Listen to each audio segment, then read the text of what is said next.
Okay.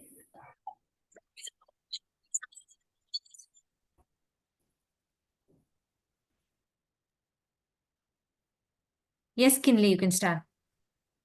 Okay. I think thank you for joining all those who are present here.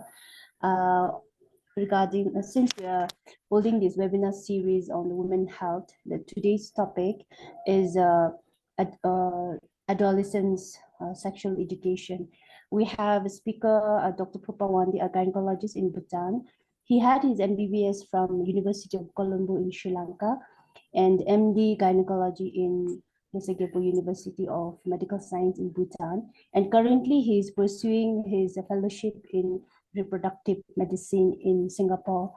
So thank you, Dr. Pupa, for sparing your precious time to help us understand the adolescent sexual education. May I now hand over the floor to Dr. Pupa? The floor is yours. Okay. Good evening, ladies and gentlemen. And thank you, Dr. Kile, for kind introduction. So I hope that you all enjoyed your day. Indeed, the extra 24 hours that we have for this year. So may this little extra effort that we put in today have a magical spells to bring more hopes, more confidence, and more opportunities to the adolescents across our society. Now, today I'm going to share you about the adolescent sexual and reproductive health of our country, Bhutan. So next slide, please, Kelly. Or can I do it myself or cannot? Kelly, can you click on to the next slide? Yeah, next. First. Next slide, please. Because I'm not able to do it from here.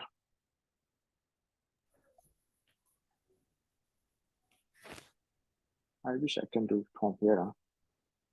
Maybe you try once. Can I do it from here? I stopped mine. Wait. Wait 1 second. Yeah. Okay. There should be a green button at the end. Green button. Yeah. Share screens. Screen share the dua. Screen share, then it directs to the desktop 9.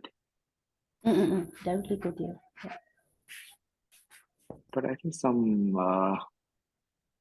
some system preference and chidu my laptop nalu. Maybe because of that one, it does not allow or had been. It's quite a long time that I haven't done Zoom session. Maybe because of that. Okay, you can do it. Okay, sorry. I'll try. Yeah. Is it changing? No. So you're not able to do it from that start. I don't know what's happening. It was moving that time.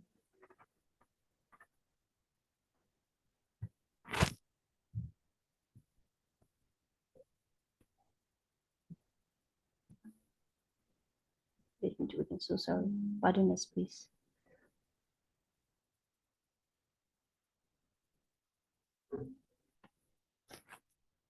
Great. Yeah, it's visible. Thank you, Kile. Sorry that I'm not able to do it from here. So this is basically the outline of our presentation. This presentation. Firstly, the introduction, the sexual behavior of adolescents and youth of Bhutan. Then some points on teenage pregnancy, the strategies that is in place, and the way forward. Next, please.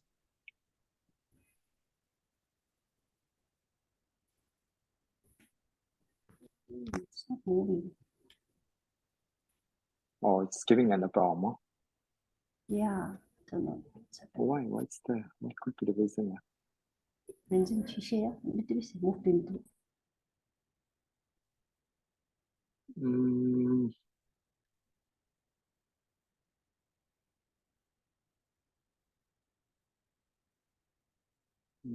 Okay.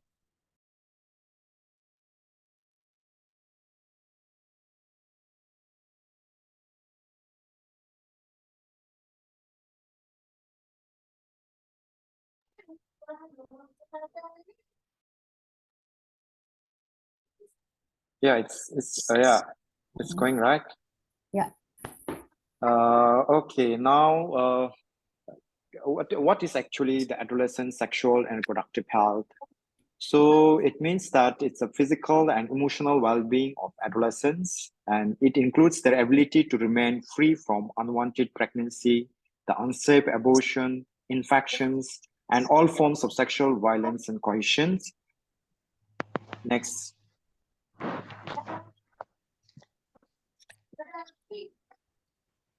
Oh, I think you're not able to do right. Okay. So actually in Bhutan, the adolescents constitute a majority of our population, and almost 1/3 of our population are the adolescents. 1 in every 4 Bhutanese is an adolescent. And as you all know that adolescence is a unique phase of our development. And we are neither childhood nor adult. So it is in transition from childhood to adulthood where there are lots of changes. I would say that adolescence is actually all about changes, including physical, mental, emotional, psychosocial. Yeah, and it's like any other situation that whenever there is changes, if you are not able to cope up, then we are at risk of getting into trouble. So it's the most vulnerable group of our development, in our development. Which could have otherwise, if you don't really take care of adolescents, then we would have repercussion in their own future life as well as to our society. Yeah. So talking about the marriage and the sexual behavior in our Bhutan, actually, as per according to our tradition, our tradition actually favors early marriage actually, because we have a marriage tradition in which we actually arrange. We have a local dialect term chungyen, where it means arranged marriage among the adolescents, and which actually favors early marriage in our society. But those days, it was neither a health nor a social issue. So adolescent pregnancy was something that was norm and being accepted in a community. So although we may think now that we may realize that it is something uncivilized or inhumane, but if you really think deeper into it, it was appropriate at that time, because it was that reproduction was only means to cover the labor force, the farm work, and other household chores at household work for that time. And literally the adolescents during that time actually didn't have much time like today. So the time was to venture out and nuptial visits into a girl's house at night, called night hunting actually in our country in the past. So now there is change from night hunting towards now what is called dating, romance, what the adolescents do at present. So there is shift from traditional to modern according to our social changes as well. Next, please.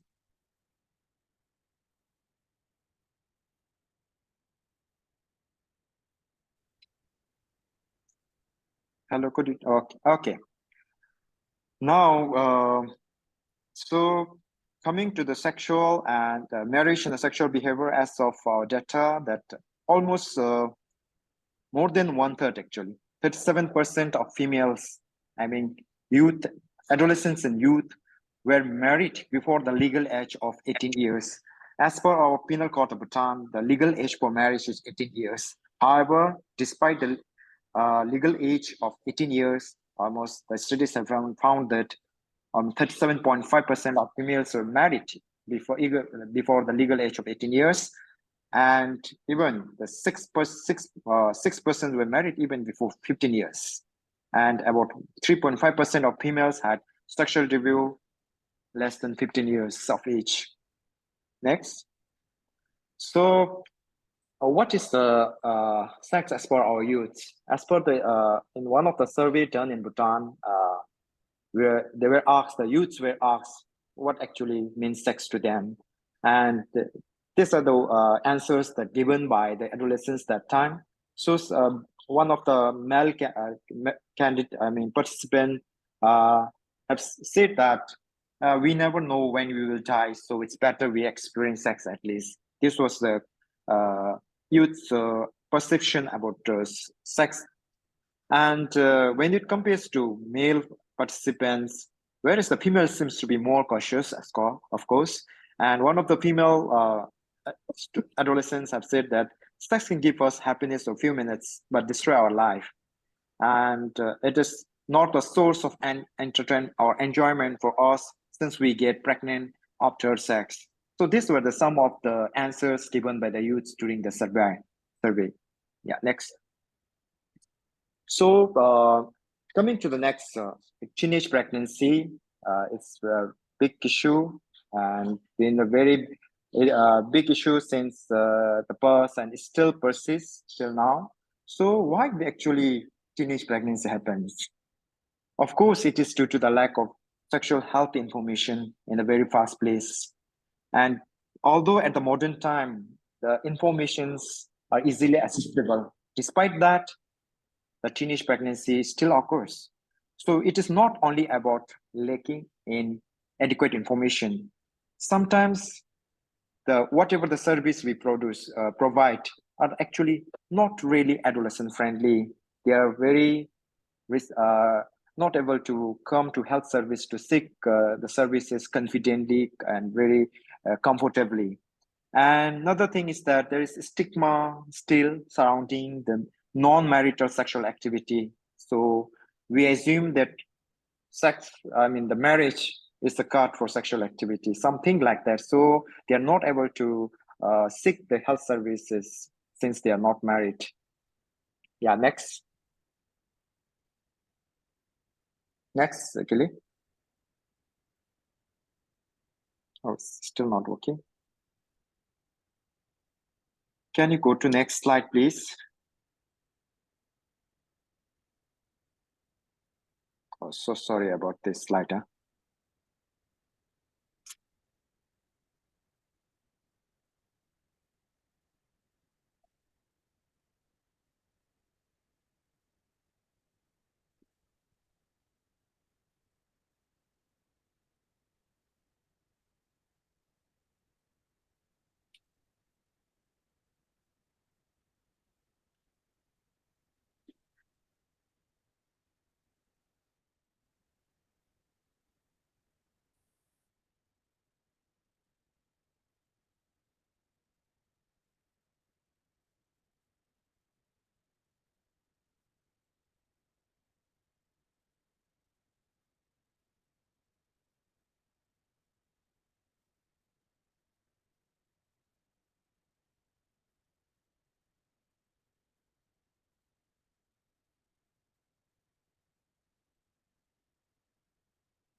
Hello, Kelly.